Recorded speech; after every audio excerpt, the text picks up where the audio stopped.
This is Dan. We're going to go over an options trade that I did yesterday. And during our earnings season, we always look for possible directional trades, which this is. I'll explain in a moment. And then we also like selling options around turning points that we believe we can get so far away that the pattern suggests that even on a gap, it's not going to go there. So yesterday, this one's Gemi, Gemi. I saw this big bottoming pattern. So we have the 20 MA flattening out. The 50 is slowly, you know, consolidating, but it's a bottoming pattern. And I looked to sell the $4 puts, and they were only like a nickel. And whenever I see so cheap options, I'm like, wait a minute, let me go see how much they are to buy them. Because if this has good news, it has the potential to make a nice pop, as this one did. So the stock was trading, we do them right into the close, was trading at about 525.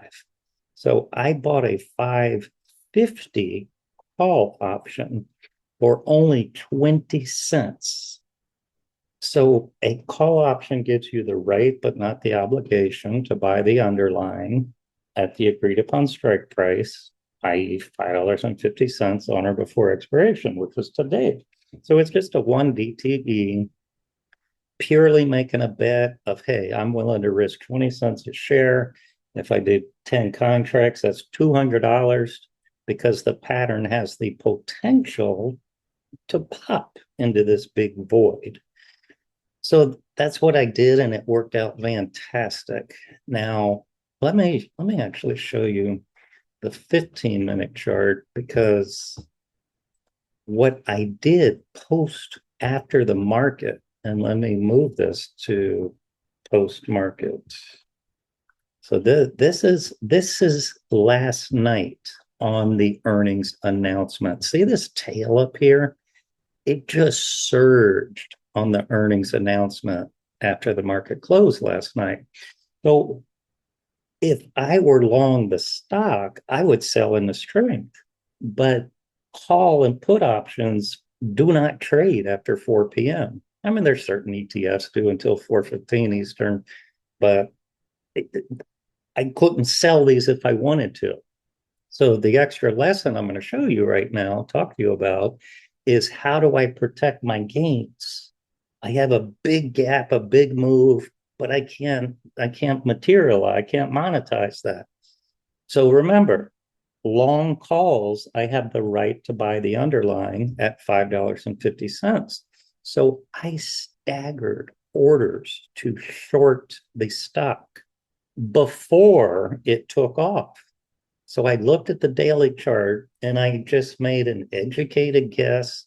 And I said, hey, if this stock has a nice pop post market, which it did right here, where would I love to get filled on a pop?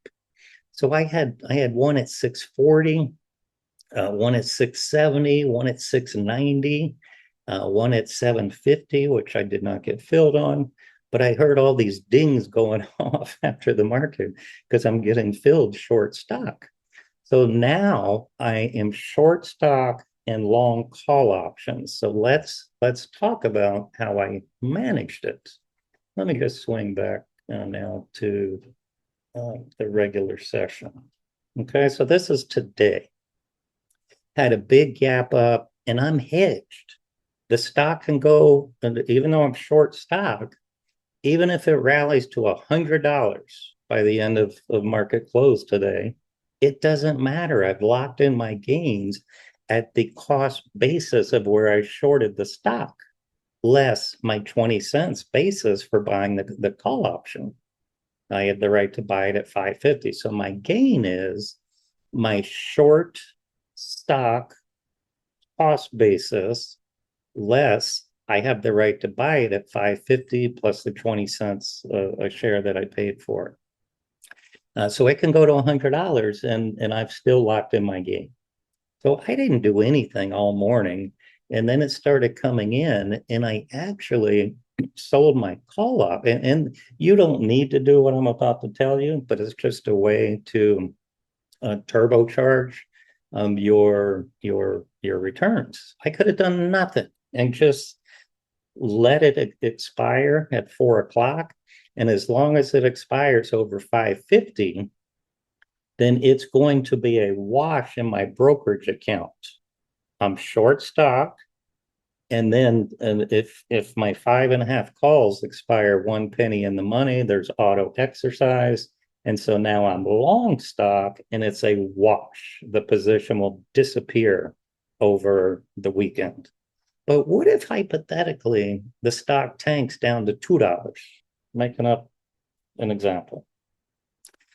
I will not get exercised on my long calls, correct? Because they didn't close within 1 cent in the money.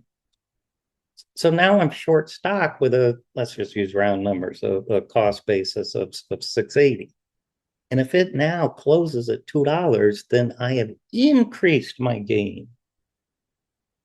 So in that case, you're still short stock, so you have to manage it. But as long as it closes above 550, you don't have to do a darn thing. But what I did when it started coming in 15-minute low with this big unfilled gap, I went ahead and took my money on the long calls.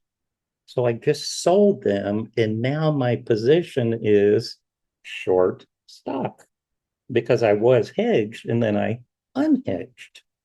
And this increased my return.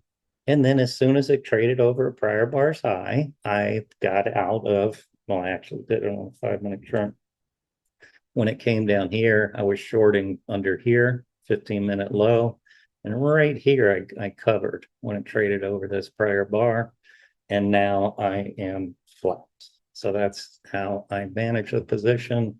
But, a really big takeaway is how to hedge options after the market when you have a big gap in your favor, and you do it with calls and puts.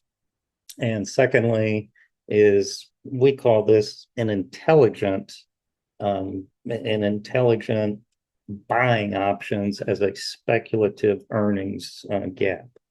So there you have it. Email me, Dan at mastertrader.com. Come visit us in the green trading room where we do trades like this every single day.